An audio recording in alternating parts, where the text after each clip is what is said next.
Hello. This part is on chapter 17 of the book of Revelation. My name is Igor, and today we will be discussing the character of the beast. We will be glad to hear your comments and questions below. Thank you.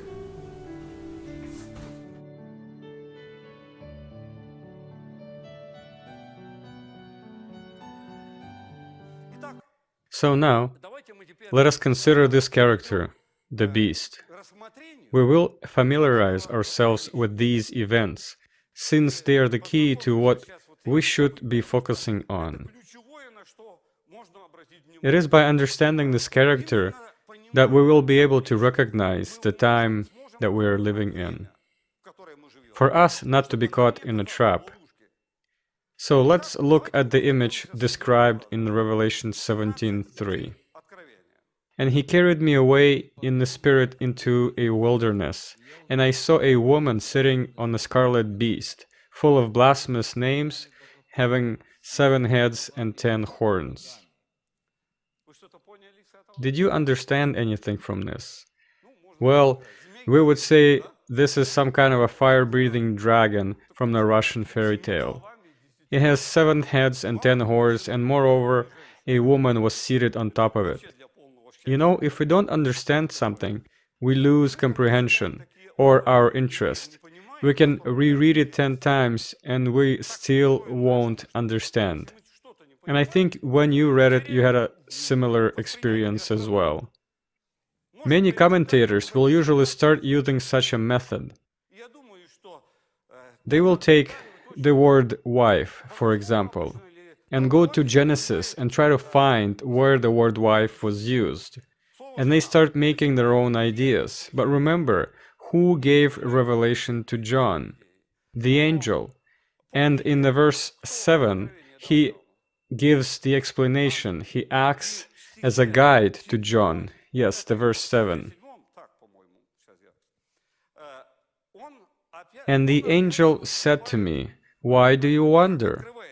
I will tell you the mystery of the woman and of the beast that carries her, which has 7 heads and 10 horns." So pay attention to what the angel is saying. When John saw this vision, he was shocked. The word wonder means he became confused. This image is scary and not understandable. Then the angel saw the confusion on John's face and said, "Do not worry about it. I will explain it to you. I will tell you the mystery of the woman and of the beast that carries her, which has the 7 heads and 10 horns."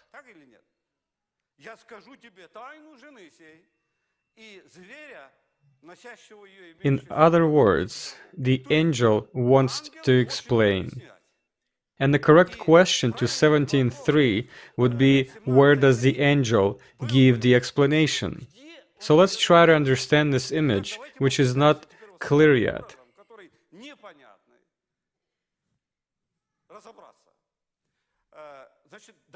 Let's go in order. Who is the woman? What question should we ask in the context of verse 7?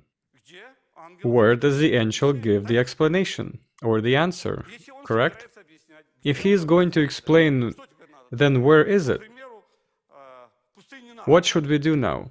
According to the example of the Nazca Desert that I gave earlier, let's go into the airplane and look from above where the answer is. And you know, the answer exists in verse 18. The woman whom you saw is the great city that reigns of the kings of the earth. He's explaining what the woman is in verse 3. And the woman is a great city. What else do we know about this city? What does this mean? Reigns of the kings of the earth. It means that it is the capital of an empire. The city that is talked about is not just a big city, but it's a city that is the capital of an empire. So a country that contains this city as a capital. It is holding other nations under its control. That's how the angel explains it to John. So that's the great city rules over the kings of the earth. See how simple. And this is all in one chapter, no other explanations is needed. full answer is given. That the woman is the great city. We will now add up all the detailed information that the angel gives. We don't need to go throughout the whole Bible and gather the information who the woman is. The angel explained that he is talking about a great city that rules over the kings of the earth. So let's return to verse 3. Next is the beast. Let's leave him alone for now, and we will try to deal with the other details in verse 3.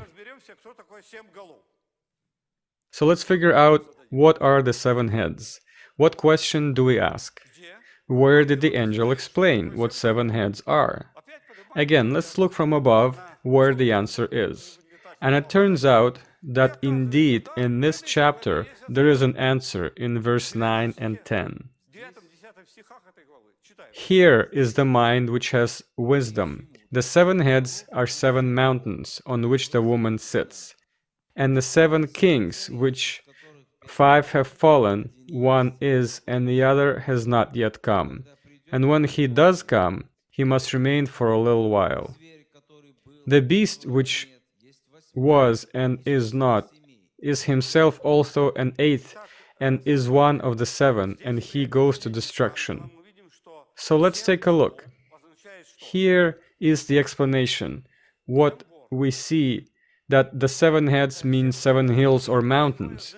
These 7 heads have a double meaning, and he points it out. The first meaning is 7 hills that the woman sits on, or mountains. So let's tie this together. What does this mean? It means that the city that is being talked about is built on 7 hills or mountains. Or if you do a Google search, you will find several dozen of such cities on Earth.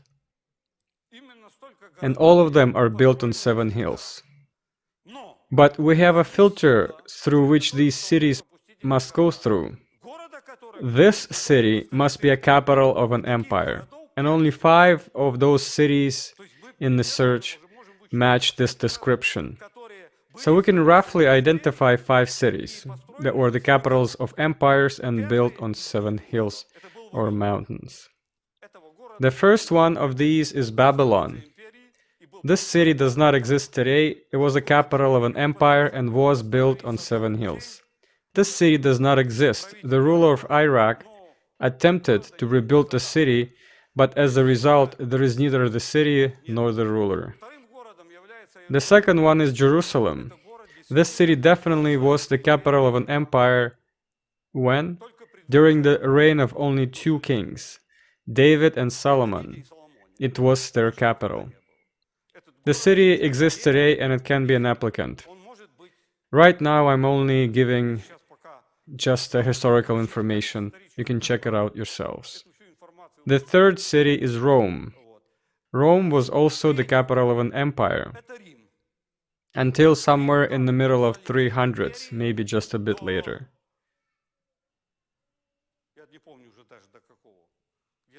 But this city has lost its relevance. Rome exists and is built on 7 hills, and it can be an applicant for this role. For now, we don't emphasize on it, just a historical reference.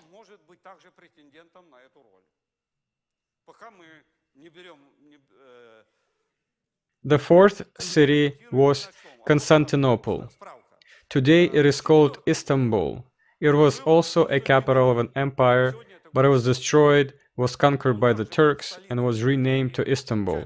So this city essentially does not exist.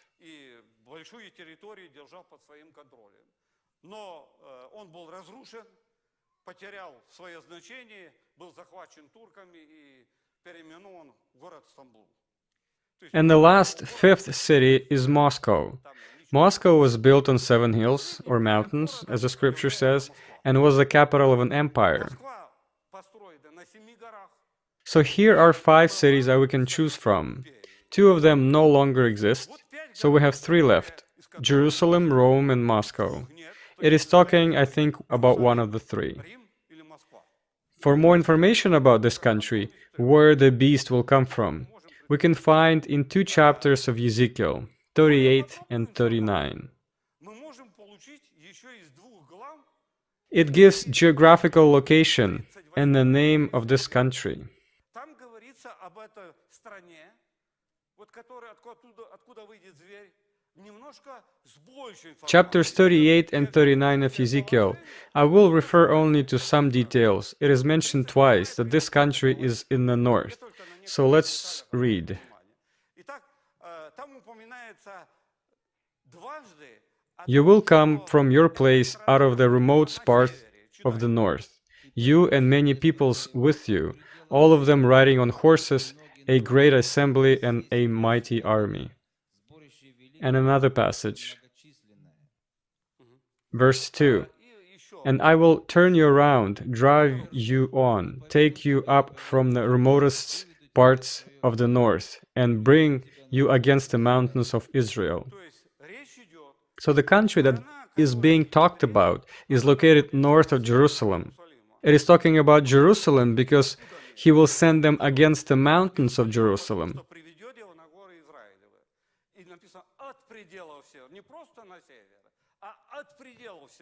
And it is from the remote parts of the north, not just from the north, but from the far north, the remote part. So if you look at a map, only Moscow is located directly north of Jerusalem. Here's Constantinople, Rome, Moscow, Jerusalem. Moscow is located with difference of only 2 degrees from the Jerusalem. So this is the description that the scripture gives us. This is not to say that this is Rome. Rome is located northwest of Jerusalem, not north of Jerusalem. So it's almost with the certainty we can say from the scriptures that this city that is built on 7 hills should be Moscow. But only from which time? From which time we need some more additional information. So we have 7 heads meaning 7 hills. And then there's another detail in the 38th chapter of Ezekiel. This land is called land of Rosha, Meshech, and Tubal, the land of Magog. We tried to find the resources that described it, and we might be able to understand where this land is located. And we found in the book of Jewish Antiquities of Josephus Flavius, the historian of the 1st century, in the 6th chapter he says these words. Magog founded those whom he called Magogites, and whom the Greeks called Scythians. This book says that the land of Magog is inhabited by Scythians, and we know from the school geography that Scythians inhabited the land north of Black Sea from Europe to Central Asia. During archaeological excavations in Crimea, many household items were found, which were used by the Scythians.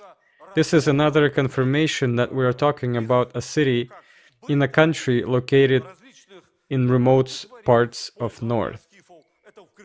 The Greek called this land Magog, and the inhabitants were called Scythians. This is just some additional information.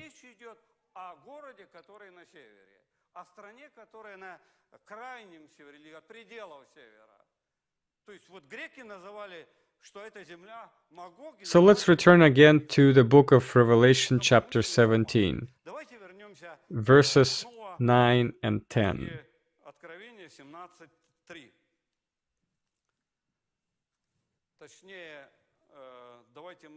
I said that there are 2 meanings. The first meaning of 7 heads is 7 hills or mountains, and that the woman sits on. I hope that has settled in. The woman is a city that is built on 7 hills.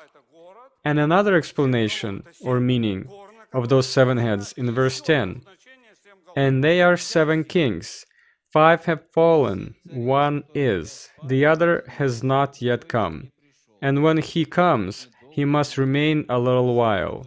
The beast, which was and is not, is himself also an 8th, and is one of the 7, and he goes to destruction. So let's look at the second meaning. The angel says that 7 hills are 7 kings and gives their description. There will be 7 kings in this city, of which 5 have fallen, but the 6th is described as one is. It's unusual. It would be more correct to say that the 6th is, and then the 7th has not yet come. It looks like between number 5 and number 6, there is a certain period of time that somehow divides these kings. Or those 5 kings are not taken into the account. But the attention is concentrated on the king number 6. One is, the other has not yet come. And when he comes, he must remain a little while. And there we meet the beast. The beast which was and is not is himself also an 8th and is one of the 7, and he goes to destruction. Here the angel explains that the beast is one of the rulers in the city.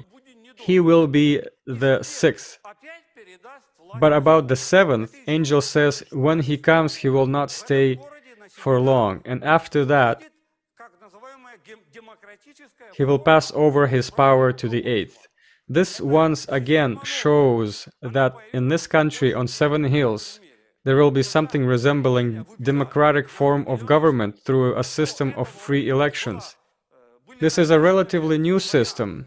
It appeared just over 200 years ago in the world, when a ruler is chosen for a certain period of time. Up to this point, most of the time, the power was handed over to the son by inheritance. It's called a monarchy. But in no way did the people choose. So in this city, according to the explanation of the angel, the rulers will be chosen or elected. Then the number 6 will hand it over to number 7, and he will be in power for a short while. It does not say how long. And then afterwards, the 7th will hand it over back to the 8th, who was the number 6. Did you catch that? Let's read it over the text, because it's somewhat an intricate text. It's difficult to grasp from the first time. They are 7 kings. 5 have fallen, 1 is. What's his number out of 7? Number 6. The other, which is the number 7, has not yet come. And then when he comes, he must remain a little while. The beast which was, what's his number? Number 6. And is not, during the time of number 7, is himself also an 8th, and he is one of the 7. So this shows that in the country, particularly in the city on 7 hills, there will be several rulers connected by the same ideology. The verse 7 indicates that. This is why the beast is not only a ruler, but also a representative of this ideological system. This is revealed very clearly in chapter 12, when the dragon introduces the system. In that chapter, he also appears with 7 heads and 10 horns. But there, it is Satan himself, not the beast. Thus, the system of world control was prepared by Satan, and he will implement it in this city on 7 hills, and he will place the leader of this country in it, and the leader will become the beast. In other words, this is not the fire-breathing dragon with horns and a tail. It is an ordinary ruler, the ruler of a nation. He may not stand out, but when he comes, the 8th, during his reign, he will become the beast, the Antichrist. We will discuss this later. Chapter 13 tells us how this will happen. The angel describes it in detail. So back to verse 3 again.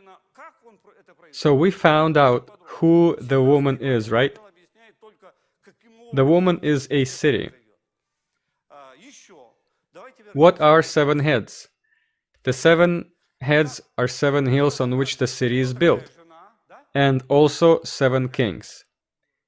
And then who is the beast? He is the 8th ruler in this city. Look, you don't even have to interpret anything. I only pointed out to the explanations of the angel and gave brief historical information. So why don't we understand this? Because we need to look at the chapter as a whole. Then we see all the answers. You just need to combine them. You know, I was shocked. I said to the Lord, why? I have read the Revelation so many times and I have not seen it. So what else is explained? 10 horns, right? What question do we ask? Where does the angel answer? The verse 12 has a very detailed answer. What are the 10 horns? So let's read. The 10 horns which you saw are 10 kings, who have not yet received a kingdom, but they receive authority as kings with the beast for 1 hour. These have one purpose, and they give their power and authority to the beast. These will wage war against the Lamb, and the Lamb will overcome them, because he is the Lord of lords and King of kings. And those who are with him are called and chosen and faithful. And the 10 horns which you saw, and the beast, these will hate the harlot, and will make her desolate and naked, and will eat her flesh, and will burn her up with fire. For God has put it in their hearts to execute his purpose, by having a common purpose, and by giving their kingdom to the beast, until the words of God will be fulfilled. So let's go back to verse 12. In my opinion, a very detailed answer is given. What are 10 horns? Practically, I will not use any interpretation, but only the answers of the angel. So 10 horns are 10 rulers who will receive kingdom with the beast. There will be allies. They will be at the same time. 1 hour means at the same time. And they have one purpose, one thoughts, and will give their power and authority to the beast. So these 10 will act so that the beast or the ruler from the city will receive world power. They will be doing this, giving their power and authority to the beast. This is how he will become a global ruler. These 10 will promote him to that goal, so the image of 17:3 is fully understandable.